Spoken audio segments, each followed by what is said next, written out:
చాలామంది మా దగ్గర కౌన్సిలింగ్ వచ్చినప్పుడు సార్ మంచి కెరియర్ ఉన్న ఫీల్డ్ ఏది ఫ్యూచర్లో అని చెప్పి అడుగుతారండి. జనరల్గా గుర్తుపెట్టుకోండి, మంచి కెరియర్ ఉండడం అనేది ఏదైతే ఉంటుందో అది మంచి స్టూడెంట్ మంచి పెర్ఫార్మెన్స్ కూడా చాలా ఇంపార్టెంట్ ఉంటుందండి. ఒక కోర్స్కి పర్టికులర్గా డిమాండ్ ఉంటుంది, ఇలా డిమాండ్ ఉంటుందా అని చెప్పను కానీ, బట్ ఓవరాల్గా టెక్ ఇండస్ట్రీకి డెఫినెట్గా ఉంటుంది. బట్ ప్రొఫెషనల్ కోర్సెస్ పక్కన పెడుతున్నాడు, డిమాండ్ ఉంటుంది. ఇప్పుడు మెడికల్ ఉంది, అమెరికాలో డాక్టర్ అయ్యాడు, డెఫినెట్గా చాలా ఇన్కమ్ ఉంటుంది. లేదా లా చదివాడు, ఇన్కమ్ ఉంటుంది.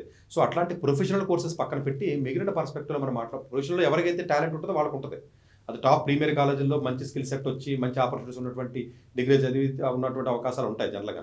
సో అలా కాకుండా జనరల్గా మిగతా కోర్సెస్ మన ప్రొఫెషనల్ కాకుండా మెడికల్ లేకపోతే లా ఈ పక్కన పెట్టి చూసుకున్నప్పుడు మిగతా కోర్సులు ఇప్పుడు ఆర్కిటెక్చర్ ఉంది, బాగా 1,00,000 మందిలో ఎవడో ఒకళ్ళిద్దరు బాగా చేస్తారు. ఇప్పుడు ఆర్కిటెక్చర్ మంచిదని నేను చెప్పలేను, లేదా డిజైన్ ఉంది కొంతమంది అవుతారు, అలాగే ఇంజనీరింగ్లో కూడా కొంతమంది అవుతారు. బట్ ఓవరాల్గా టెక్ కాంబినేషన్ ఉన్న కోర్సెస్కి విపరీతమైనటువంటి ఫ్యూచర్ ఉంటుంది. ఫ్యూచర్ అంతా టెక్ ఉంటుంది.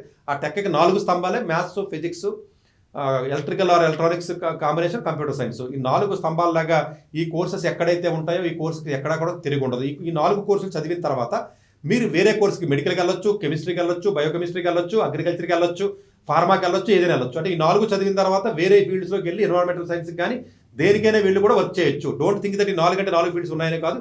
ఇది క్వాంటిటేటివ్ స్ట్రాంగ్ బేస్ని బిల్డ్ చేస్తుంది. మీకు మ్యాథమెటికల్ స్కిల్ సెట్ని, సైంటిఫిక్ స్కిల్ సెట్ని స్కిల్స్ క్రియేట్ చేసిన తర్వాత అప్పుడు మీరు బయటకు వచ్చిన తర్వాత మీరు కెమిస్ట్రీలో వెళ్తారా, లేకపోతే మెడికల్లో వెళ్తారా, లేకపోతే ఇంకో దానికి వెళ్తారా, దేనికి వెళ్ళినా కూడా దాంట్లో వాళ్ళ గ్రో అనేది ఎక్కువగా ఉంటుంది. కాబట్టి అన్ని ఫీల్డ్స్లోనూ ఇండస్ట్రీస్ ఉంటాయి, అన్ని ఫీల్డ్స్లో ముందుకెళ్ళే అవకాశం ఉంటుంది. కాబట్టి డెఫినెట్గా ఇప్పుడు స్మార్ట్ మ్యానుఫ్యాక్చరింగ్ ఉంది, అందులో కూడా ఎలక్ట్రానిక్స్, కంప్యూటర్ సైన్స్ వెళ్తారు. మెకానిక్ కూడా వెళ్తాం కష్టం. ఈ ఇండియన్ సిలబస్లో పక్కన పెడితే ఇండియన్ కాంటెస్ట్లో చెప్తున్నాను నేను. ఇక్కడ సిలబస్ అంతా దేనికి పనికిరాని old syllabus, worst syllabus. Even ఐఐటీస్లో పిట్స్లో కూడా వరస్ట్. జాయిన్ అయిన పెద్ద కోరిక చాలా తక్కువ వస్తాయి, 100కి 20 మంది 10 మందికి వస్తాయి, మిగతా ఉండవు. అందుగురించి ఏంటంటే మీరు టెక్ కాంబినేషన్లో ఉన్నటువంటి కోర్సెస్కి మీరు బాగా చదవగలిగితే, ఎలా చెప్పాను కదా, సతీష్ గారు చెప్పారు కదా, కంప్యూటర్ సైన్స్కి పులోమని ఎక్కడో మల్లారెడ్డికో, లేకపోతే మోహన్ బాబుకో, లేకపోతే ఎస్ఆర్ఎంకో, లేకపోతే జైన్కో, లేకపోతే విఎన్ఆర్ఓ, లేకపోతే ఇంకోటి ఏదో కాలేజీ వెళ్ళిపోయి జాయిన్ అయిపోయి సార్ నేను మెకానికల్ చదివేసాను, నాకు ఎలక్ట్రికల్ చదివాను సార్ చెప్పారని అనద్దు. కానీ సో మీరు నిజంగా నేర్చుకోగలిగితే, నిజంగా టెక్ని ఇప్పుడున్న ఆపర్చునిటీ అందిపుచ్చుకోగలిగినటువంటి స్కిల్ సెట్ ఉండి ఉన్నట్లయితే వీటికి ఉన్నటువంటి స్కోపు, ర్యాకెట్లు కొత్తగా వస్తున్నాయి మనకి.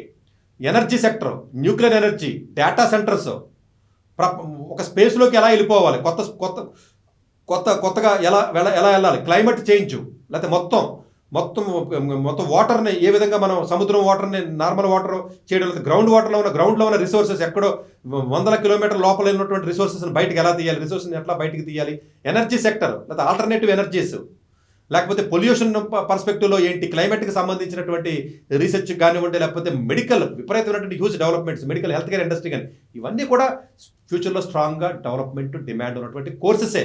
బట్ దానికి చదివి బేస్ కోర్సెస్ టెక్ కొంత కాంబినేషన్ ఉంటుందన్న విషయాన్ని మనం మర్చిపోవద్దు.